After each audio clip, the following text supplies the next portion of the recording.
introduction.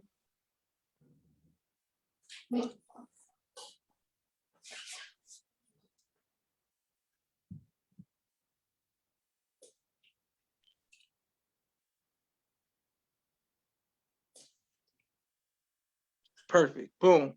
And we are live. I want to thank everyone for tuning in to a very special edition of Off the Record on the People's Podcast this afternoon. We have an incredible guest with us today, one who's going to give us some amazing information as well as inspiration, and that is none other than Brother Alim. Assalamu alaikum, sir. Walaikum salam. Yes, sir. This is an extreme honor to myself, my family, and the viewing audience of the People's Podcast, sir. Thank you for taking time out of your busy schedule to come on with us. But we want to get straight into it. When did you first hear the teachings of the Most Honorable Elijah Muhammad? Oh man, I was born in the Nation of Islam, but I really didn't understand the teachings until I got older. And really, I'll say the age of 14. I said the age of 14 when I really went to the mosque for the first time and heard the student minister at that time in Grand Rapids speak. Praise be to Allah. Yes, sir. Yes, sir. Okay, so you were born in the nation. At 14, you began to accept, to understand. How old were you when you accepted the teachings? I was 14. Oh, so you 14, you locked in ever since you was 14? Yes, sir. Praise be to Allah. Yes, sir. Yes, sir. And what is it like for a believer in Grand Rapids? What is it like? Oh man, for believer in Grand Rapids, I say it's a hard trial. It's a hard trial within this city, brother. You know, this city is, we call it Little Jerusalem. This city is covered in, I could say, a dark mist. It's a very dark city, and it's growing up and as a believer in this city is very difficult, especially as a small area of believers. We're a city where they don't want Islam to be. They don't want Islam in Grand Rapids. Just throughout the history we have, we can see how hard they were fighting to get rid of Islam in this city, brother. Yes, sir. Yes, sir. My sister Miriam says, Assalamu alaikum, family. And thank everyone who continues to like, share, and subscribe to the People's Podcast. I can't wait to put this on YouTube, Brother Alim. Yes, sir. Okay. So what was it like being under Minister Robert, having him as a minister? See, me growing up, this is why I said I was born in the nation. See, I've come from Muskegon, Michigan at the age of 7. And when I came, Brother Robert was the minister at the time. So I was a young junior FOI. And as I was growing up, he was my, FOI. He was the driller. That's why I really grew up. He used to drill me as a young brother. He used to stop by my home and visit us. So I was real young with Brother Robert. Then as things tried to transition, after when I came back at the age of 14, this was a couple months after he had passed. So I got to experience the effect after Brother Robert's passing. But I did get to experience him as a young FOI, which I was real young, so I couldn't, say other than what people have told me, my mother and the believers at that time. But as I grew up in 14, he was already, he already passed. Yes, sir. Yes, sir. Yes, sir. I'm glad. Also, Sister Alita Champagne says, Assalamu alaikum. Alaikum salam, ma'am. Okay. My next question for you, Brother Alim, is what was it like after the Minister Robert, you come in, now I'm assuming it's tense. What makes you stay in the ranks during such a tense time? I love this testimony, brother, because this just reminds you of the brotherhood and what the Honorable Minister Louis Farrakhan can do for our people and the men in the Black community. Because I was 14, bro. And as I came in, it was a brother who was under Brother Robert, a young brother. At the time when I came in, he was around 22 years old. And he was real deep into the teachings, and he was under Brother Robert. And this is why I knew Brother Robert was a powerful minister. Yes, sir. This brother, when I came in, I'm 14. And the first day I came in, after the meeting, your first meeting, you 14, you hear what you feel, but you feel the energy. That's what makes you stay. Yes, sir. So I met a brother named Sultan. He the student minister at this time now. His name is Sultan Muhammad. And what made me stay was the love that this brother and the brothers around me gave me. They showed me what it's like to be a brother in the Nation of Islam, but also to be a man. So I could say just the feeling and the practice of the teachings of the Honorable Minister Louis Farrakhan. And this was the energy of Brother Robert, I would say. So I could say I felt the energy of Brother Robert, even though he wasn't physically around, but I knew that mark that he left within his city with the believers that are still around, he was always present. To this day, he's present. So praise be to Allah. Yes, sir. Yes, sir. Okay. So now my next question for you is, what was it like your first interaction with the Most Honorable Minister Louis Farrakhan? When I met the Honorable Minister Louis Farrakhan, this was, I had worked on the minister's farm, but when I seen him a couple of times, I was in his presence, but I didn't really get to meet him until it was a boys convention, boys to men convention in Mars Mariam. And after the convention, this is when I was in the Final Call newspaper and everything. After the convention, we was in a gymnasium and the minister came in to shake everybody's hand and meet everybody. A lot of these people have went viral with this interaction. A lot of people have been seen after meeting the minister. It was a very powerful moment. And when I met him, I was shy, bro. Everybody was swarming him. I'm just sitting back with my brothers, man, get close to him. So, the minister walking towards my direction, I'm just standing there and the aisle clear up. And he come towards me with his hand extended to shake my hand. Yes, sir. This was, man, bro, it's like you said, it's being in the presence of God, it feels like. Yes, sir. I ain't never felt that energy, bro. So he come and shake my hand and he give me the greetings and I returned him. I just asked to take a picture with him. And this is when I had took the picture with him and they put this picture in the Final Call newspaper. And this was in 2016. So, yeah, this was way back in 2016, but I had worked on the minister's farm in 2015. And this is when the minister, he even did a whole lecture about us working on a farm. It was actually funny how he described what we had to endure working on the farm. But that was my first time really interacting with the minister when I met him at Mount Mariam. Praise be to Allah. Yes, sir. And what did he tell you when y'all met?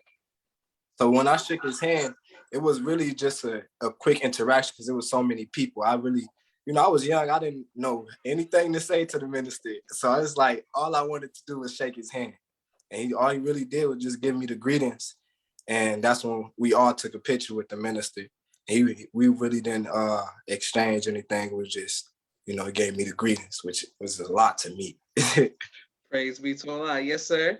And when you spoke about the lecture he did about what you all endured, what did you endure? So this was the time before we had stopped working on the farm, but he described how we were pulling the weeds for the Navy beans. This was the time when they didn't have a machine, but afterwards they got a machine. He described how we were pulling the weeds, but it was going to take so long. We had a lot of other brothers that was working. Even Brother Robert's children were working at the time. He was saying how it was going to take so long that they had to invest in the machine to pull the weeds. But he really described how we were pulling the weeds into relating it to the weeds within the Nation of Islam. And how, yes, sir, praise be to Allah. And how we were pulling the weeds and we had to keep looking for the weeds, but also sometimes the season where the weeds easy to pull out. But then this part when it's dry, it's really hard to pull the weeds out. And he was describing how like the brothers were sitting down, pulling the weeds, relaxing. And he was just basically relating it to how the weeds are within the Nation of Islam and how we were the ones had to pull it. But, it had to be a more powerful machine to take more to get those weeds up out of there. Beautiful. Praise be to Allah. Yes, sir. Okay. Well, Brother Alim, in your life in Grand Rapids and throughout your travels, has there ever been a time where you were faced with fear? And if so, how have you overcome that fear? This story right here, this just shows how Grand Rapids really doesn't want the youth to rise within the city. But I was It was a fearful moment for me because I didn't know what was about to happen. But this is just Allah. So, you know, me and the brothers on our way to the block, and we riding down, we within the inner city where we say the hood at. We riding down the street, and the brothers like, quick, fast, and quick thinking, fast moving. We all hop out the car. I don't know what's going on at the time. All the brothers just hop out the car. My, the student minister at the time told me, just relax and wait here. It was a mob fight. And it was a mob of people, our people, fighting. They had weapons and everything. And we had to hurry up and get in between it to break it up. And I didn't know what was about to happen. Some of these people I knew I grew up with, I knew what type of people these was. I didn't know if we was gonna get hurt out there. I don't know if anybody was gonna pass because it was real tense. Like, it was real tense. And the police was down the street watching everything. Like, they didn't come down there at all. I guess, they taught not to intervene, but us as the FOI, this our people, we coming in. So really, I was tested with the fear, like, I don't know what's about to happen. You thinking like, man, I'm about to get up out of here. I don't know what's going on. At this time, I'm only 16, but I don't know what's about to happen. So I'm like, man, I got to get up out of here. But I told myself, I said, man, I'm with my brothers.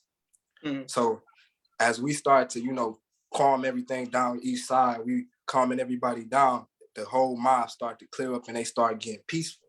Everything started getting cool. They start to withdraw their weapons, and it's just everything started going down. And we had to say a prayer even before it came in. It's like, man, just give it to Allah. So I stood there. I'm like, man, I give it all to Allah, and I lost everything. All that fear that I had, I lost it, bro. It went right out the window, bro. And then after that, it was only 6 of us, though, bro. I'm telling you, it's like 50 people out there that we trying to break up. It was only 6 of us, and after one of the mothers had to thank us. She was like, man, you don't know what you just prevented. And it was like, and then she was telling everybody down the block, it's like, man, it was like 20 brothers that came out there and broke it up. It was only 6 of us, though. That's that power of Allah, man, bro. Yes, sir. That power that you come in with when you backed by Allah, it destroys all fear, bro. Beautiful. Praise be to Allah. And thank you all for putting in work. And thank you for your fearlessness and your dedication to the mission. Sister Alita Champagne says, it's beautiful to see 2 young mighty FOI keep doing a great job. And thank you, Sister Alita, for continuing to show love to our brother, our guest, and the People's Podcast. My next question for you, sir, is what has been your greatest trial in life, and how have you overcome that trial? I say my greatest child is being a young FOI, sticking to the teachings. Mm. That's a great child, especially as I was saying in Grand Rapids, where they don't want Islam at all in the city. They don't want to hear at all. So my greatest child was growing up as a young FOI, sticking to the mission with all the temptations that was around me. And I can say, with the help of Allah, I'm still here, believing in the teachings of the Honorable Elijah Muhammad, striving to help the Honorable Minister Louis Farrakhan with many trials. Brother, it's not easy being here. It's like you say, the nations, but also it's just like Grand Rapids, it's honeycomb with agents. It's just, they trying to wipe us out. So I would just say it's trying to stay a strong, young FOI within this city. That's really the biggest trial I've dealt with. But I'm still fighting, brother.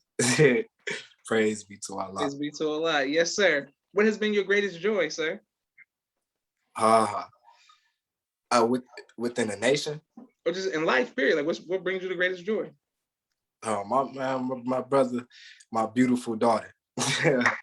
My beautiful daughter, brother. Yes, sir. That's my greatest joy. Never had a joy like it. Yes, sir. How has becoming a father impacted you? It changed me completely, brother. I would say it took me from being really, the teachings make man out of us, but my daughter really transformed me into becoming a greater man. We still striving to be man, but I'm a young brother, but my daughter really showed me what Allah wanted me to become.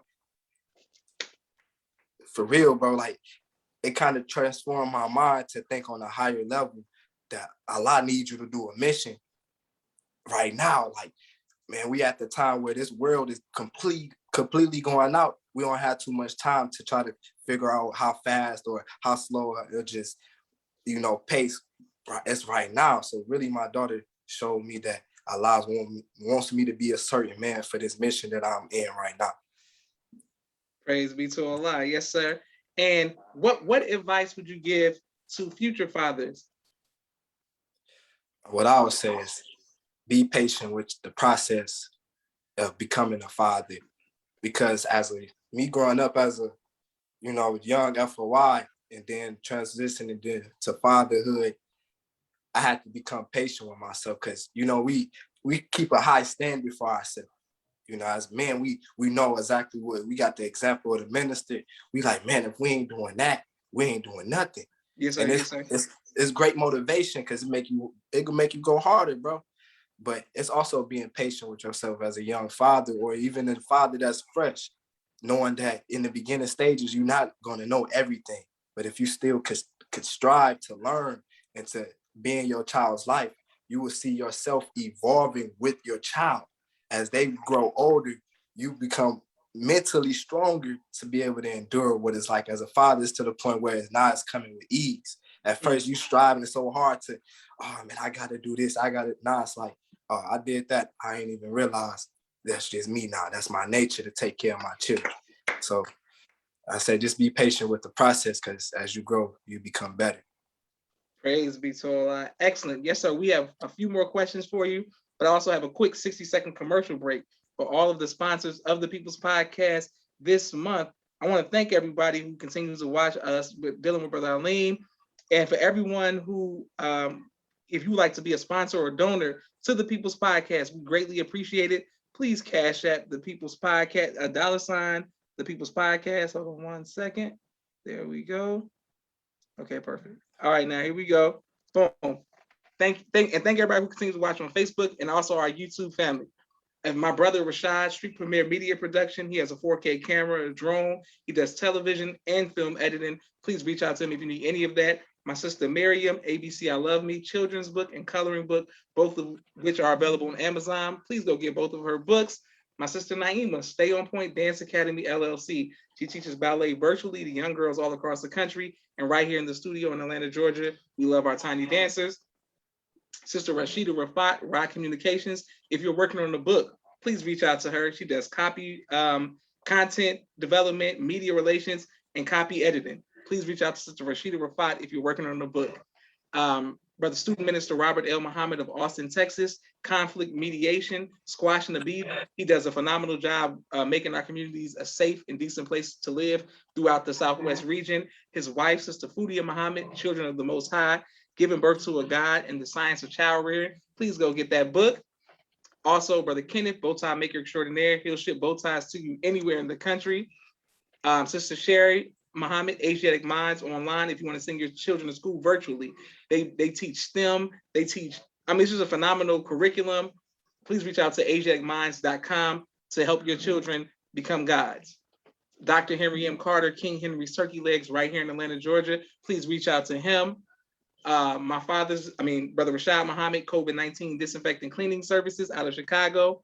My father's book, A Soldier in the Movement of Christ, AbdulSharif.com, and also Gown Is Not Out, his new book. And last but not least, my two books, Cleopatra with the K, which is a children's book, and No Father, No Excuse, both of which are available on Amazon. Thank you very much. Okay, Brother Alim, what do you do for fun, sir? I would say I love to read. That's what I do for fun. But to go outside of that, I like to play basketball, or I like to, hop on the game sometimes. Okay, so you're a hooper. What because you're in Michigan, does that make you what professional team would you like?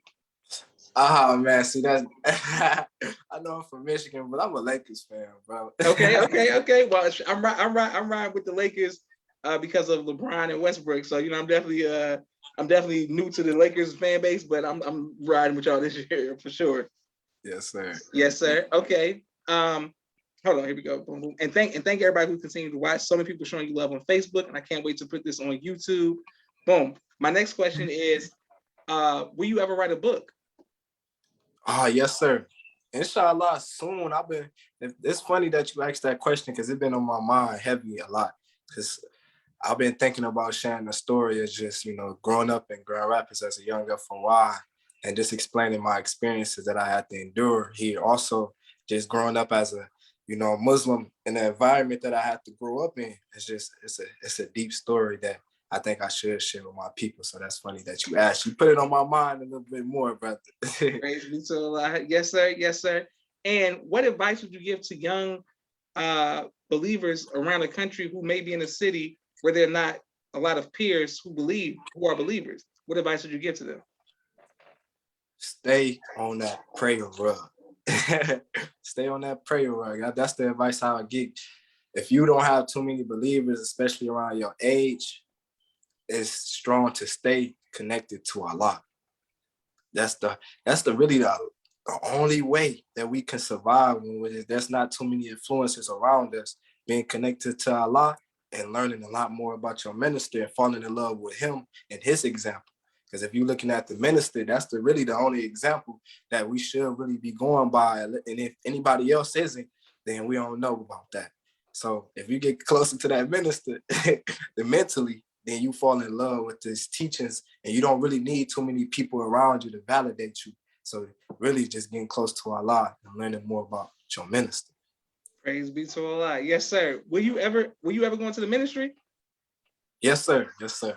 Inshallah, soon, God willing, I will be into the ministry. Praise be to Allah. You come off very much like a minister, brother. That's good. Beautiful, sir. Yes, sir. Praise be to Allah. I want to thank you for giving us the honor for coming on the People's Podcast. Keep up the great work that you're doing on social media. What are your social media handles so people can reach out if they want to follow you? Yes, sir. I'm on Instagram and TikTok at Alim Shahid X. SHAHIDXALIM Alim. You can add me on Instagram and TikTok. I'm posting a lot, trying to, grow my following up. So you can find me there. And on Facebook at just Alim Shahid X. Praise be to Allah. Yes, sir. We're supporting you. May Allah continue to bless you in the work that you are doing. Thank everybody who's watching on Facebook right now and going to watch on YouTube later. Brother, you're a powerful young man, brother. You have a bright future. May Allah continue to bless you, sir. Praise be to Allah. Yes, sir. Thank you, yes, brother. Sir. It was my pleasure. No, sir. It's my honor as well. This is Joshua Leonard Muhammad signing off for the People's Podcast. Assalamu alaikum. Wa alaikum salam.